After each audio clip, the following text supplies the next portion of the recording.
In this episode, I'm going to be breaking down exactly how to structure your winter Ironman or 70.3 training to make the most effective use of your time. I'm going to talk you through exactly how to lay out swim, bike, run training, strength conditioning, nutrition, HRV guidance, all of that stuff.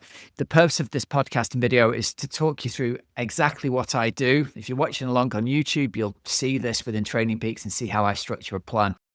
Let's kick off by talking about who's this for and how do we use it. So my approach is exclusively around how to design training for busy age groupers who want to get the maximum return on the time investment. I know most of the people that are listening, and certainly all the people we work with, really busy professionals. They've got busy jobs. They've got often very busy families as well. They're often high achievers in more than one aspect of their lives. And they really want to apply themselves to doing well at Ironman or 70.3. But there's so much information out there, and so much of that is conflicting. And so much of it says you have to spend 20 hours plus a week training that people get confused by it. So I don't take that approach. I'm going to build this from the ground up, and I'm going to help you see how to make the best use of 1 hour of a week, if that's all you've got, all the way through to how to make the best use of 7 or 8 hours a week, if that's what you've got. And then how we would structure that towards a 70.3 and Ironman with some extra training that might be necessary. But even applying one aspect of this training is really going to help move you forward in terms of forming an overall plan, how to structure your training over winter. So you've got swim, bike, run, strength conditioning training that are all going to work together and complement each other, not that are going to either not complement or actively work against each other. So next up, let's talk about the purpose of the winter training. If you consider the challenge of Ironman or even 70.3 to be exercising for a very long period of time and getting it done within a time limit, you can see that the closer you get to the event, the most specific training is going to be doing the longer training, doing endurance-based training.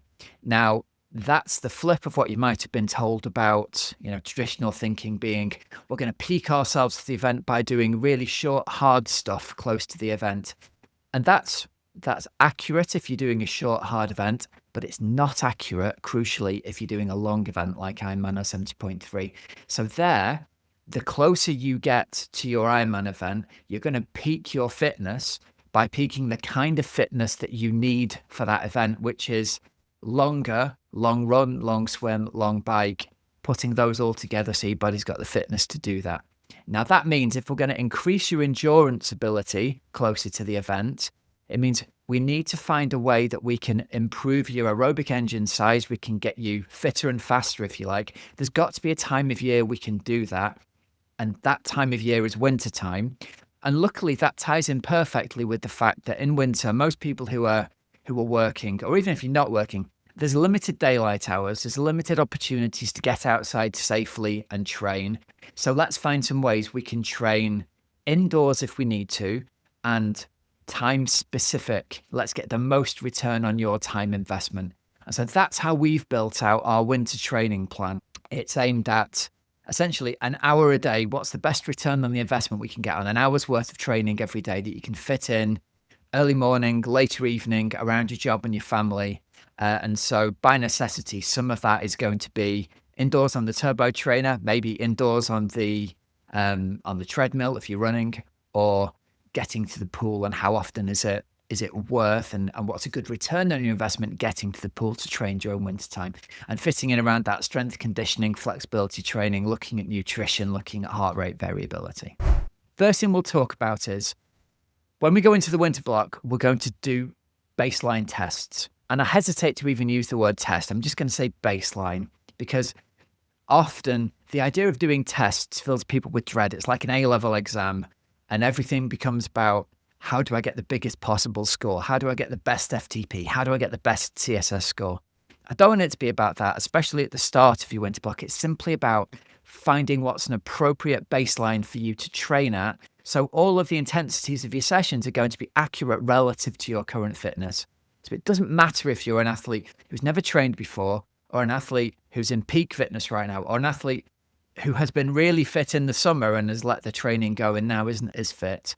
What matters is that the levels that you train at relative to your current level of fitness are correct. It's irrelevant if you used to have an FTP of 400 watts.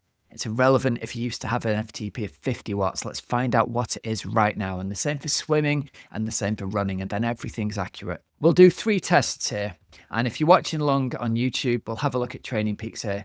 Our tests are going to be an FTP test on the bike, a CSS test on the swim, and we use a specific run test on the run. As long as you get an accurate measure of what your fitness is in these 3 sports, then you're good to go. But I'll talk you through these. Bike testing, we're going to use a 20-minute maximum effort time trial. So you're going to get appropriately warmed up, and then you're going to go as hard as you can for 20 minutes. And at the end of that, we'll take 95% of the FTP power or 100% of the average heart rate. And that's going to be your functional threshold heart rate and your functional threshold power.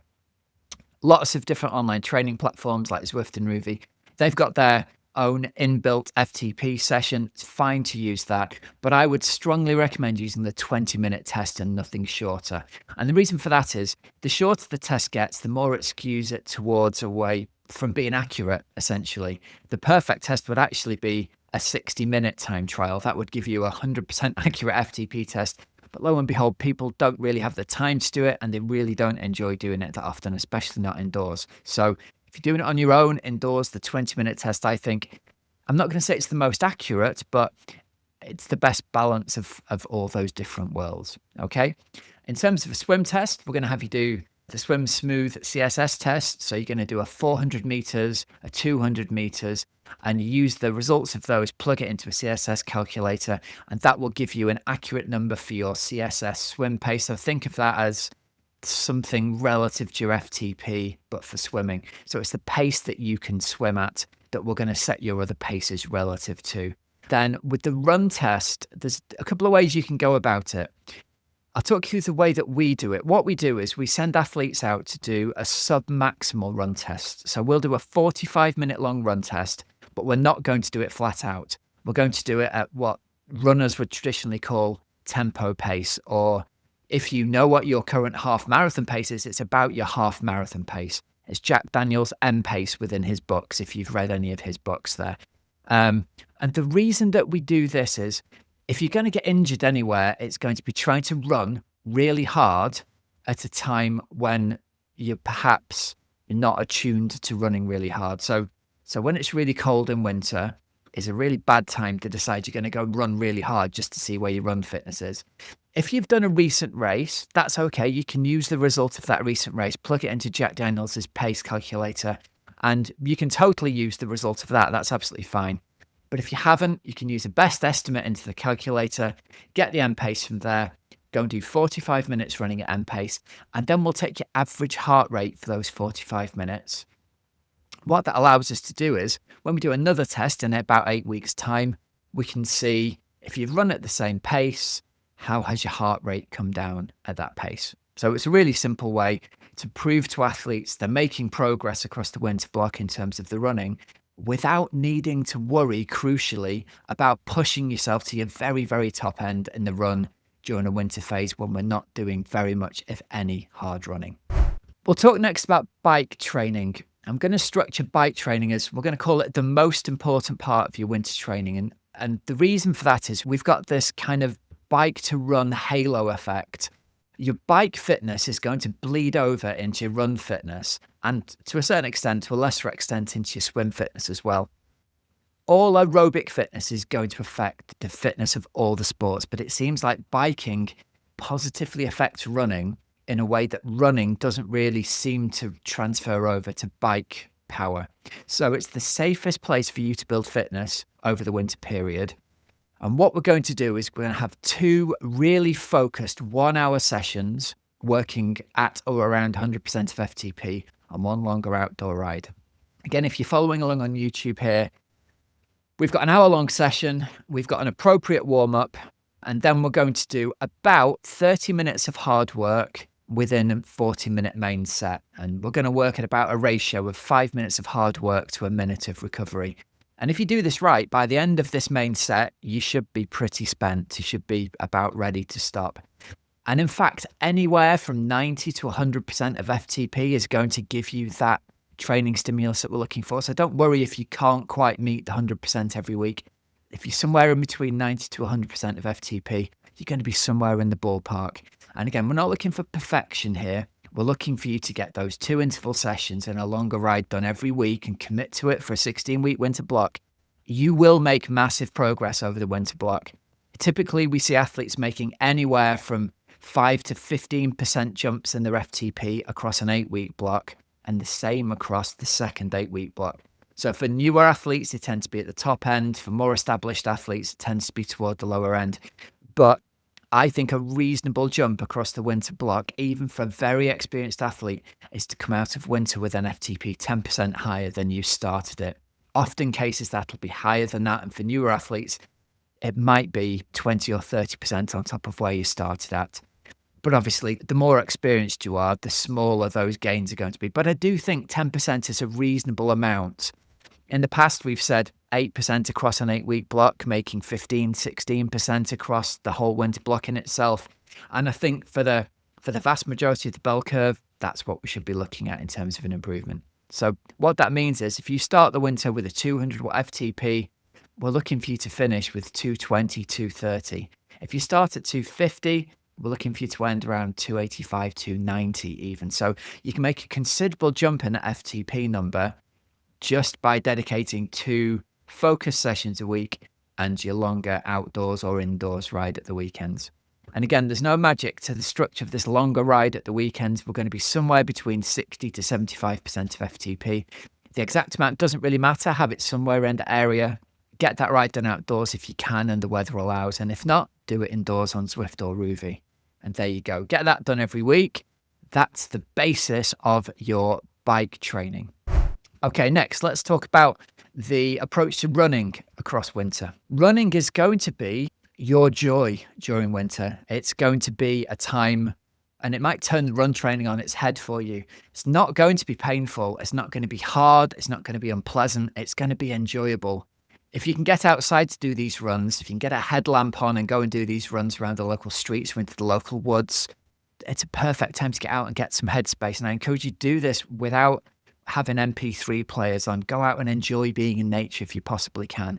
But all of your running is going to be easy and it's going to be frequent, and its purpose is not to push your top end fitness.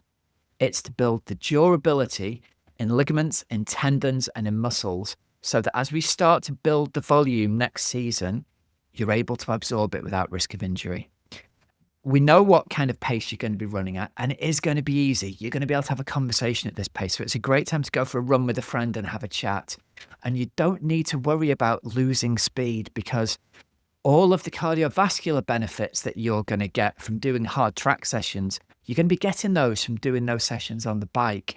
We're still going to include at certain points in winter some faster run drill, speed skill type stuff, if you like. So you got that faster leg turnover happening. The purpose again isn't pushing you for speed. It's just keeping that leg turnover there. The focus of this is frequent, easy running to build durability. Again, if we go over to have a look in Training Peaks, what we see is we've got 3 runs here taken from relatively early in the winter block. So 2 runs of 20 minutes in the week and a longer run of about an hour at the weekend. These runs are just 30 minutes continuous. They're going to be run at your Jack Daniels e-pace. And then at the weekend, again, the run is still at your Jack Daniels e-pace, but it's going to be broken up into 9 minutes run, 1 minute walk. And that's going to really, really help you as those long runs get longer to not pick up niggles, not pick up soreness. It's going to mean you bounce back from training really, really quickly and you're ready to go again. Okay, let's talk about swimming during winter then. So the first challenge of swimming in winter is how much time it takes you to get to the pool and back. If you're trying to do it before work, it's often defrosting the car and getting the ice off the windscreen. And it's the fact that an hour's swim is going to take you probably close to 2 hours of your time with driving time. So decide what kind of a swimmer you are. If you're a swimmer who currently isn't very confident, is really concerned about either not being able to swim yet, or is worried about meeting the cutoff next year with your current swim paces, there's an inevitability here. You are going to have to swim frequently enough that your swimming improves. And for most people, I'm going to advise that means being in the water 3 times a week. It doesn't have to be for an hour 3 times a week, but it needs to be in the water 3 times a week. However, if you're not in one of those categories, if you're comfortable, you're going to make the cutoff.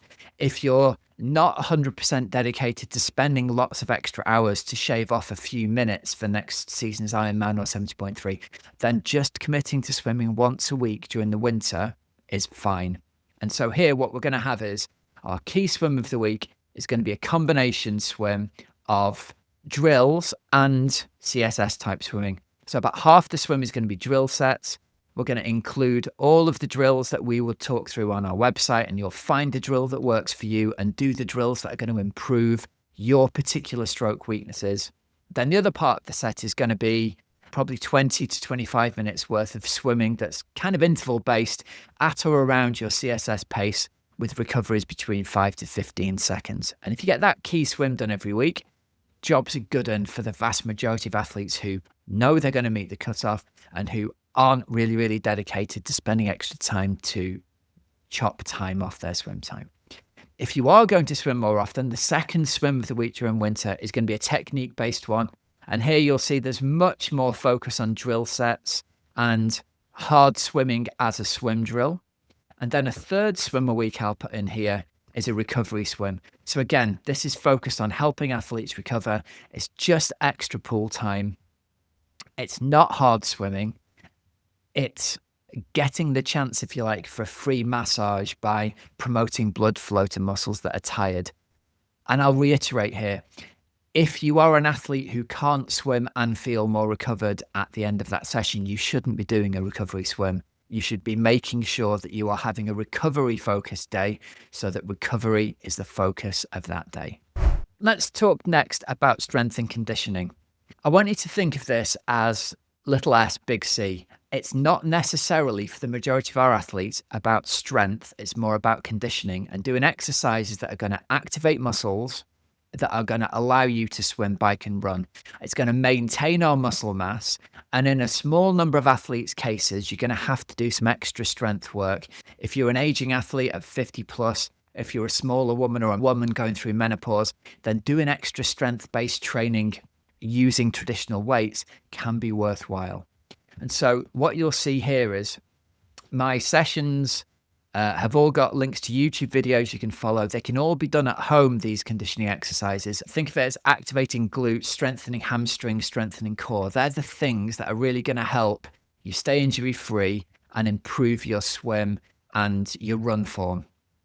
On top of that, if you're an athlete who needs that extra strength training using traditional weight training methods, my advice is going to be, firstly, if you don't know how to do this, go and see a professional. Go and get a personal trainer to show you how to use the weights room, and then get them to help you with a plan and explain that you want it to fit in around your swim, bike and run training. And then do the bare minimum of weight training that's going to allow you to either maintain muscle mass as you age or to strengthen the muscles that you have as appropriate. So again, for the vast majority of our athletes who are not in those categories, 2 conditioning sessions a week that you can do at home are going to be adequate. For the other groups we've talked about, it is well worth spending the extra time and energy. And it will be outside of something that we coach athletes for in Team OxygenAddict, mainly because I'm really risk averse to the idea of giving people weight training exercises and not being able to see people do those in real life, essentially. That's the real challenge for me. So that's why I advise either get someone to show you how to do it if you don't know how to do it. And if you do know how to do it already, then fine. Do that kind of maintenance type weights workout. We've also got a yoga session included here. There's a YouTube video our athletes can click on. I think doing 1 yoga session a week is really great for a focused flexibility session, if you like. And a lot of athletes don't do flexibility and often don't do core and strength work because it's the first thing to go if you're short of time. If you possibly can, tack just some of this onto one of your other workouts, even if it's just a couple of sets of one exercise or one run through of the sun salutation to promote that flexibility. It's well worth building into your workouts. So next up, we'll talk about HRV guidance. So heart rate variability is an established science at this point. We use an app that's called HRV for Training, And our athletes take the heart rate variability every morning for a minute or two. They just put the finger over the back of the camera, or with some devices like a Whoop band or an Aura ring or an Apple Watch, it'll do it for you while you're asleep. It'll take your heart rate variability and it'll give you either a green, an amber, or a red light. Green means train as normal. Amber means you need to dial down the intensity, and red means you need a rest day today. So this guidance supersedes any kind of training plan. And it says, if you have got a red one today, you need to rest. If you've got an amber warning, you need to reduce the intensity. We'll give our athletes guidance here as to how to reduce the paces, the powers, the heart rates relative to if you've got an amber day. And to give you a little bit of guidance here, usually what we find is athletes might get a red warning once every 30 to 40 days and an amber warning once or twice every couple of weeks. Most of the time, you should be good to go. If not, if your HRV is flagging extremely high stress a lot of the time, you've got to then look at ways you can try and reduce stress, because it's usually not training stress that's causing the HRV warnings. It's usually things going on at work, lack of sleep, too much alcohol, the associated life stress that people are under. The thing to accept here is if you're under those stresses, your body is not going to absorb high intensity training. So there is no point in doing it. You're just going to add and layer on more stress onto a system that isn't ready to cope with it. So the only time I think this is really a challenge for athletes is if they get a red or an amber on a day when they're meant to be testing. And they often say, oh, I really, really want to do the test. Please say it's okay. And I'm always going to say, no, it's not okay. Follow the guidance, because you're not going to test well on a day when you've got those warnings. And if you're consistently getting more of those warnings that I'm talking about, there's things here that you can do and change in effect in a lot of instances that is going to mean your body is more able to accept the training. And the last thing I want to talk about here for the winter training block is paying attention to everyday nutrition planning. And by this, I don't mean the carbohydrates that you eat during training. I mean the meals, the breakfast, the lunch, the dinner, the snacks that you have on a day-to-day basis. Where you possibly can, plan your nutrition so it matches the training you've got, so that on a day when you've got recovery training, you've got lower calories. On a day when you need to do a really big session of endurance training tomorrow, you have higher calories and more carbs. If you need more recovery, you need higher protein. Now, we're really lucky. We've worked with Alan Murchison at The Performance Chef. He's written a whole menu to go alongside our training plan. So here, for example, on a Tuesday for bike interval training day, we've got higher calorie, higher carbohydrate foods. You can see we've got the recipe written in here in Training Peaks. Our athletes can go away and prepare this the night before. And then the dinner's all listed here as to what they're going to have. So that can all be planned at the start of the week. It just takes away the pressure of the planning of what am I going to eat. And often athletes have reported back to us, having the meal plans are great because they don't then train and go and just eat whatever's in the fridge when they're hungry. It means you plan really high nutrition foods all the way through the week and plan highly nutritious meals rather than just eating whatever in front of you. And obviously for our athletes, they're included in our coaching package. If you don't have that, I'd encourage you to go away. Alan Murchison's book is fantastic for the £15 or whatever it is on Amazon. And it's got all of these menus in. It's got all of these meals in, certainly. Go away and learn how to make nutrient-dense meals to really support your training. I've given you the blueprint here for how to go away and do your winter training. If you want to come on board with us, fantastic. If you're going to go away and train on your own, fantastic as well. But structure your training out and make sure you have a way to go away and get that training done. And maybe check in with yourself in a week after watching this video. If you've planned to do the training, have you actually planned it out and have you got it done? And if not, what are you going to change that's going to mean that you managed to get that done? And that's the one thing that athletes who come train with us always report is we take away the worry and stress of what they're going to do so they can just focus on getting the training done.